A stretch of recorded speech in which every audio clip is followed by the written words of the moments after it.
السلام علیکم ناظرین۔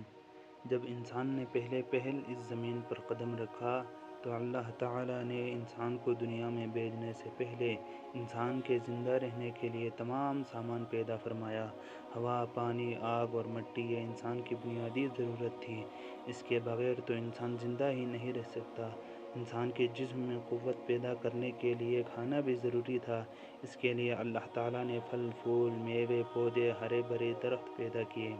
اس کے علاوہ سر اٹھائے بلند و بالا پہاڑ، رواں دواں گنگناتے ہوئے چشمے، بل کھاتے دریا، سمندر، چاند، سورج، ستارے، غرض کی ہر وہ چیز جو انسان کے زندہ رہنے کے لیے ضروری تھی پیدا کی۔ ان سب چیزوں کے علاوہ انسان کے آرام اور سہولت کے لیے اور چیزوں کی بھی ضرورت تھی، وہ بھی پیدا فرمائیں۔ زمین آسمان کے اندر بے شمار چھپے ہوئے خزانے اور وسائل ہیں، مثلاً لوہا، چاندی، ابرق، تیل، کوئلہ اور گیسز ہیں۔ یہ تمام چیزیں انسان کی ضرورت کی ہیں، ان سے انسان فائدہ حاصل کرتا ہے۔ ان تمام چیزوں کو زمین کے اندر سے نکالنے اور دریافت کرنے کے لیے ایک ایسی ذی عقل اور علم رکھنے والی ہستی کی ضرورت تھی جو ان تمام چھپی ہوئی اور اوجھل چیزوں کو ڈھونڈ کر نکالے اور اپنے ہی لیے کارآمد بنائے۔ یہی ہستی جسے انسان کہا جاتا ہے، انسان کو اللہ نے عقل اور سوچنے سمجھنے کی صلاحیت عطا کی، پھر دنیا میں بھیجا۔ سب سے پہلے انسان حضرت آدم علیہ السلام تھے۔ انسان کی نسل حضرت آدم علیہ السلام سے چلی اور تمام انسان حضرت آدم علیہ السلام کی اولاد ہیں۔ اللہ تعالیٰ نے حضرت آدم علیہ السلام کو پیدا کرنے کے لیے ارادہ ظاہر کیا اور فرشتوں سے کہا، میں زمین پر اپنا خلیفہ بنانے والا ہوں۔ اس پر فرشتوں نے اعتراض کیا اور کہا، کیا آپ زمین پر انسان کو پیدا کرنے والے ہیں؟ انسان تو زمین پر فساد برپا کرے گا اور خون بہائے گا۔ ہم تو تیری پاکی بیان کرتے ہیں اور تیرا شکر بجا لاتے ہیں، کیا ہم عبادت کے لیے کافی نہیں ہیں؟ اللہ نے فرمایا، جو میں جانتا ہوں وہ تم نہیں جانتے۔ پھر اللہ نے خود اپنے ہاتھوں سے حضرت آدم علیہ السلام کا پتلا بنایا، پھر اسے سنوارا اور اسے مناسب شکل دی۔ اس کے جسم کا ہر حصہ خوبصورتی کے ساتھ بنایا۔ پھر اس مٹی کے پتلے میں اللہ نے اپنی روح پھونکی۔ پھر اللہ نے فرشتوں سے پوچھا کہ چیزوں کے نام بتاؤ اگر تم سچے ہو۔ فرشتوں نے جواب دیا، ہم نہیں جانتے، سب سے زیادہ تو آپ جاننے والے ہیں۔ ہم کو تو بس اتنا ہی علم ہے جو آپ نے ہم کو سکھایا ہے۔ آپ بڑے علم اور برکت والے ہیں۔ اللہ نے آدم سے کہا، اے آدم، ان فرشتوں کو ان چیزوں کے نام بتاؤ۔ اللہ نے آدم کو تمام چیزوں کے نام بتا دیے تو آدم کے علم میں تمام باتیں آ گئیں۔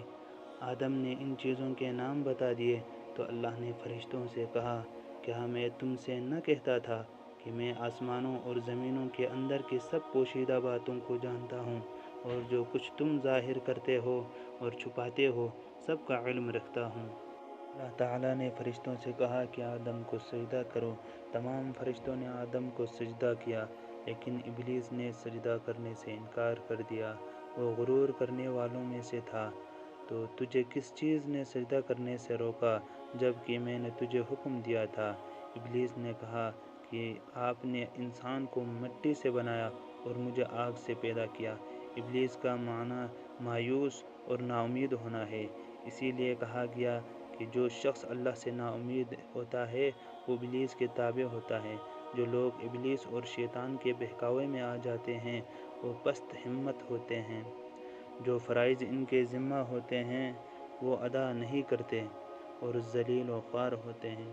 جب ابلیس نے سجدہ کرنے سے انکار کیا تو اللہ نے فرمایا، تو آسمان سے اتر، تو نے تکبر کیا اور تو ذلیل و خوار ہوا۔ ابلیس نے کہا کہ مجھے قیامت کے دن تک مہلت دیجیے۔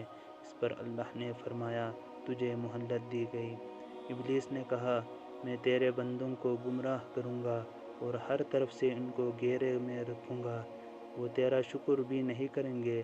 اللہ تعالیٰ نے حضرت آدم علیہ السلام کو حکم دیا کہ اے آدم، تم اور تمہاری بیوی بہشت میں رہو اور جو کچھ کھانا ہے فراغت سے کھاؤ۔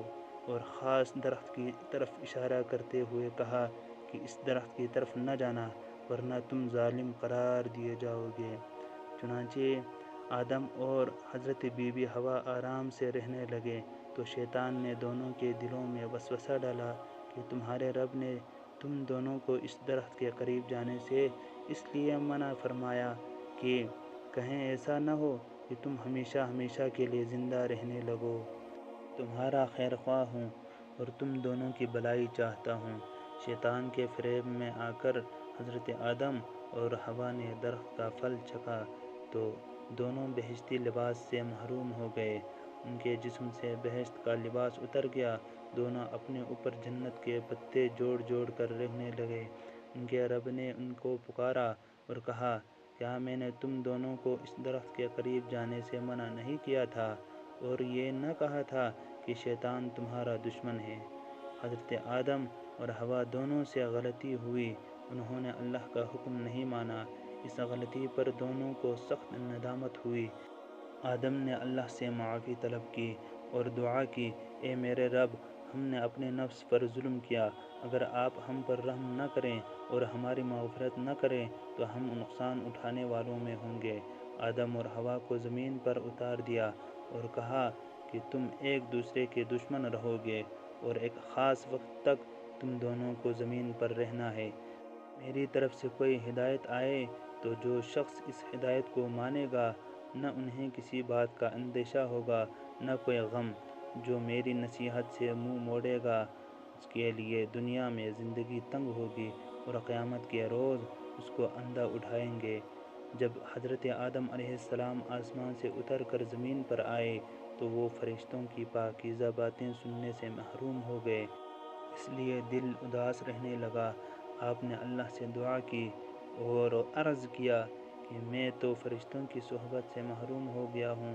اس پر اللہ نے فرمایا، آپ مکہ معظمہ جائیں، وہاں میرا گھر تعمیر کریں، اس کا طواف کریں اور نماز پڑھیں۔ چنانچہ آپ علیہ السلام جبریل امین کے ساتھ مکہ معظمہ گئے، وہاں کعبہ کی بنیاد رکھی، نماز پڑھی اور طواف کیا۔ حضرت آدم علیہ السلام کے واقعہ سے ہمیں سبق ملتا ہے کہ جس کام کو اللہ نے کرنے سے منع فرمایا ہے وہ نہ کریں، جو کام کرنے کا حکم دیا ہے وہی کریں، یہی عبادت ہے۔ عبادت نیکی ہے، نیکی عبادت ہے۔ اللہ تعالی ہمیں اپنے احکامات کی بجاوری کی توفیق عطا فرمائے۔ اپنے حبیب کے صدقے ہمیں دنیا و ما فیہا کے تمام بھلائیاں نصیب کرے اور خیر کے ساتھ جینا، خیر کے ساتھ مرنا نصیب کرے۔ آمین بجاہ سید المرسلین، والسلام۔